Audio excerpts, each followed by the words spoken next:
We lost pretty much everything.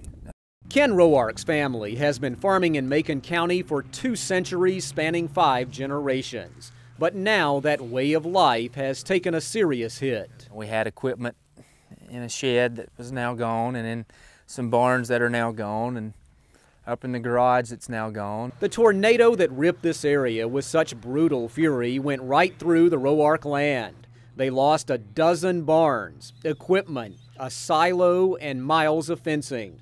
They had to sell almost all their cattle and now face the overwhelming task of cleaning up and starting again. And when you go from being used to selling 200 calves that you raise every year to having nothing or 20, it creates a problem as far as finances go.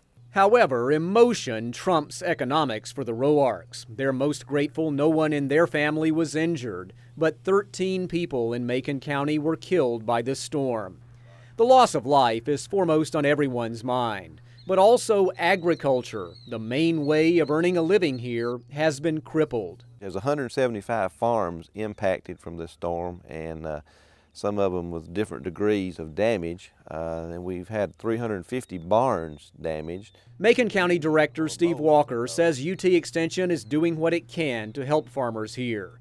That includes everything from rounding up stray livestock, gathering donations of hay and feed, and food safety and cleanup.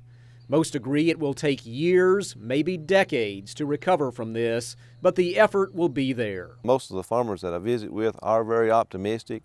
You know, that's their way of life, and they're survivors, and it's a great challenge to them. The cost of all this damage to farming here in Macon County could top $30 million. The storms hit in the middle of winter, so no row crops were destroyed, but the beef cattle, tobacco, and timber industries were hardest hit. Macon is a huge tobacco county. Marty Coley is one of the biggest tobacco producers in the state, farming 300 acres of burley a year. I grow about 15% of the total plants in this county. Coley grows those seedlings for other producers in greenhouses. But what you see here are the rebuilt versions. The entire Coley farm has also been hurt badly by this storm. We had 6 greenhouses here. They were completely destroyed, and as you can see now, we're on the mend quickly. We've lost about 4.5 miles of fences. We had cattle all up in the tornado area. The pain of this tornado will be felt in this community for years, but the rebuilding is already underway. Agriculture will be back, but it will take time, patience, and a lot of hard work. This is Chuck Denney reporting.